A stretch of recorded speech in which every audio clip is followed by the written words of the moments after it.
Hey guys, and welcome to the first video that's actually going to be explaining how the SPFL Road to Glory for FC25 is actually going to be taking place on the channel this year. We're just over a week out from the game releasing on the Ultimate Edition, so I thought it would be a good time to kind of explain on how things are going to work on the channel. If you want to like and subscribe for the videos that are going to be coming after this video, then please do so. But with all that said, let's get into how exactly it is all going to work this year.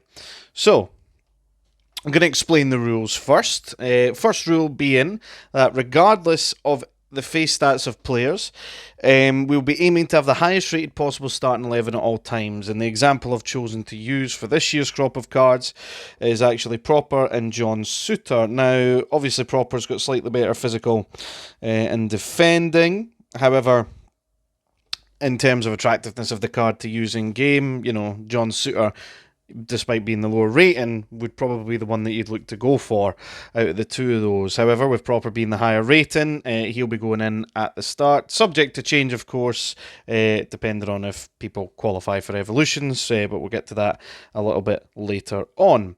Second rule. Former SPFL players can be used in the RTG, including icons and hero items, but the current SPFL players will be prioritised. So as you can see, we've just got three examples of Gattuso, Henrik Larsson and George Best there as players that can be used during the RTG because they used to play for clubs that feature in the Scottish Premiership. However, we will be prioritising all of the Scottish Premiership players first off. If we get them just out of packs that we get from rewards, or there's SBCs that drop, then fair enough, but we'll be prioritising the Scottish Premiership players first. That also means that we can use some ex-players like Virgil van Dijk, Jeremy Frimpong, Matt O'Reilly, Abdallah Sima, just anybody. Even Alex Cochrane at Birmingham left Hearts recently. Just anybody that has played in the league, we can use them if they're the best option for evolutions, for example, and no one else qualifies from the Scottish Premiership. Rule number 3, there'll be no FC points added to the account apart from the points given to us thanks to the pre-order of the Ultimate Edition, which I believe is 4,600 FIFA points, and these are only allowed to be used for evolutions and for purchasing the season pass, which we're still not too sure how that works yet with the premium one. It might not cost a lot, I don't know, but we'll see what ends up happening with that in terms of getting rewards and getting evolutions. But once the points are gone, we can't add any more onto the account. All evos will be done with coins going forward. Rule number 4, to avoid any bias when it comes to tough evolution choices, there will either be a poll in the video or a wheel will be used to choose the player that will be evoed. So say, for example, we get a evolution that's similar to the bronze evolution that came out in the beginning of FC25, and there's a couple of players that look like they'd be attractive prospects in terms of who we could put into it. We'll put them into a poll or we'll put them into a wheel so that we can decide objectively who it's going to be, instead of me going, well, that player plays for a team that I like more than the other team, so I'm going to pick those instead.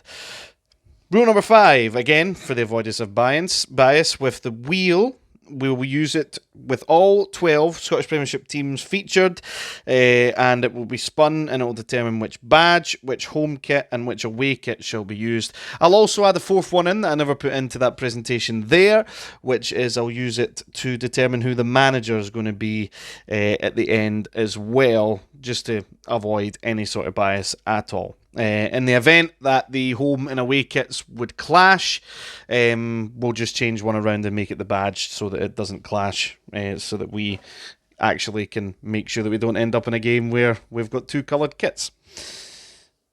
Rule number 6, SBCs can be completed throughout the year, but unless they are current or ex-Scottish Premiership players, they cannot be used in games, but they can be used for fodder. So the 3 examples I used from this year, of course, we got very recently the 99 rated Wes Fothergum, of course, used to play for Rangers. The Team of the Year George Best during the Team of the Year promo, of course, used to play for Hibs. And the Thunderstruck Kenny Dalglish used to play for Celtic. So these dropped throughout the year. They could be used in the RTG. However, if we get an SBC, for example, that is a high rated one, like the for just for argument's sake, off the top of my head, the 99 rated Lionel Messi that dropped very recently, only a few squads. We could use him for fodder if we so desired. And the same goes for like icon picks as well. If we were to get an icon that didn't, or a hero that didn't play in the Scottish Premiership, we could use them for fodder for SBCs going forward.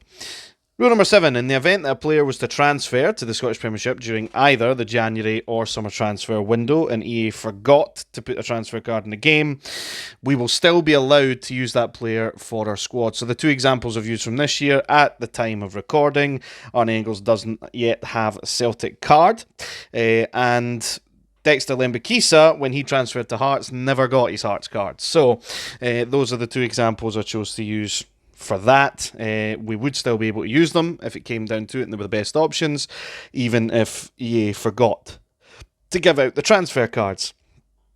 Now, we're on to the checklist part of it. So, I want to own every single player from all 12 teams that are on this list. Even if they're just a 50-odd rated bronze or whatever, at some point I want to own every single player that drops from any of these teams, including any team of the weeks, which incidentally we know that the first team of the week, which will release with the web app next week, is going to be determined by this weekend's fixtures. So fingers crossed somebody scores a double hat-trick, because that's what is apparently needed for a Scottish Premiership to get an inform, unless you're James Tavernier and you score a couple of penalties, it seems. So those are the goals for them, to own all of the players. Once all the players are owned, the team will be checked off the list. Again, if someone was to get a special card later on, then suddenly the team is no longer checked off the list, and I'll need to go back and do that. But I think by that point, if I already own all the players, I'll be able to just quickly buy the inform or the promo card. Promo being the less likely, of course, although they did say they're going to revamp the promos this year, so fingers crossed it's not just all top 5 leagues that they pick. We have the hero checklist, slightly smaller. We've only got 3 by my count as it stands in the Scottish Premiership, that being DeMarcus Beasley, who of course played for Rangers, Robbie Keane for Celtic, and Freddie Ljungberg for Celtic. Again, not priorities, but I want to own all 3 of them, and then if they get special ones throughout the year, like I think all 3 of them did at this point, at this FC24 anyway, then I want to again own all those versions. The same goes for the icons. We've got Kenny Dalglish for Celtic, Henrik Larsson from Celtic, Roy Keane for Celtic, George Best for Hibernian, Gennaro Gattuso for Rangers, and Ian Wright for Celtic. I've left off ones that managed in the Scottish Premiership or assistant managed from both the heroes and the icons. For example, Harry Kewell was a coach at Celtic. We had John Barnes managed in Celtic, Stephen Gerrard, of course, managed in Rangers. I've left them off because they didn't play for the clubs and they managed. Maybe later on I'll add them onto the list, but at the moment just the ones that actually played in the league will be viable. Now the goals throughout the year, some of them are much easier to achieve than others. As I already mentioned, to own every player from each of the 12 clubs, including special cards, and to own every SPFL icon and hero card, including multiple versions. To reach the Elite Division with the SPFL RTG. Now, I would imagine that's going to be quite difficult to do at the start, especially with what they're talking about, the revamp of the Division Rivals system this year.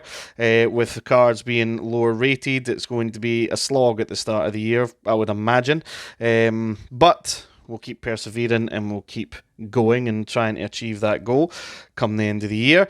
To finish 14-6 or higher in Champs with the SPFL RTG, again, I'm anticipating that Champs is going to be pretty difficult.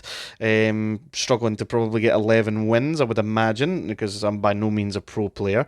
But again, we're targeting at least one 14-6 or higher finish in Champs with the SPFL RTG. To give you a kind of idea of my ability this year, the highest finish that I got in Champs, I think, was 17-3, and at that point, I had it was during the Team of the Year promo. I got lucky enough to get an untradeable Team of the Year Haaland. I had a pretty good team at that point before I decided to shift to going to Evos only, pretty much. And the final goal on the list is to use at least one player from each of the 12 teams in the same team at some point in the year for a whole Champs campaign. That'll probably come closer to the end of the year when it's actually usable, but that means the Evos throughout the year will still be looking to do maybe some bronze players from some of the lower end of the table teams in the league, so that we can achieve a team that's got all of the teams being represented in it at some capacity. I know that is going to be one towards the end of the year, like I said, and to get it done, obviously, we can only have 11 players in the starting 11, so there's obviously going to be one player on the bench that will come off in each of the games unless somebody rage quits, I suppose, which I'm not saying is going to happen, but we'll see what comes with that. And finally, we have the provisional starting squad. Now, it says subject to change, of course. I just chose Derek McInnes because he was the first one that popped up when I was building the squad. It says Czerny's out of position there, but I'm pretty sure he'll be able to play right wing. He can play right wing on the version of the game this year, but that is the highest rated provisional starting squad that we can go for. Now, when I say highest rated, it's just in certain formations that I want to play. I think Shanklin's a gold this year, so that would bring the overall rating up if I changed it to a two-striker formation and played maybe Bajrami at cam instead, but this is the formation that I'm wanting to play. So Shanklin would, of course, be on the bench, being lower rated than Kyogo, and we'll get to that as it stands. But that is the provisional starting 11. Also subject to change would be whether or not I can actually afford any of the players right off the get-go. Obviously, we'll be relying on the welcome backpacks to try and get this team off the ground immediately. Maybe play a couple of squad battles games off camera to be able to get the funds so that I can get to this point. I think some of the non-rare golds, so your Nikola Raskans, Carter Vickers, James Taverniers, Proppers and Hatate should be relatively cheap, and even the rare golds, you know, Schmeichel, McGregor and Kyogo should be also relatively cheap, but your rare silvers, funny enough, might be a wee bit hard to get hold of. And again, subject to change, depending on what evos we get. There's a good chance that I might be able to evo bronze up to an 80-odd rated, like we did last year. And then if that's a centre mid again, then it would be Raskin that would be falling out straight away because of his lower rating. I'd be looking to get Proper out as quick as I can, or get him evoed so that we can get him a wee bit better anyway as well. And obviously the goal is to get it to a full gold starting 11 and bench as quickly as possible. So Dyson, Maida, Czerny and Yilmaz all looking to get upgraded in that capacity. Thanks for watching, guys. I hope you are looking forward to it as much as I am with this. Again, if it is something that you'd potentially be looking forward to, please like, subscribe. We'll be looking to get the first episode up of the RTG pretty much a day or two after the release of FC25. So thanks again. I'll catch you then.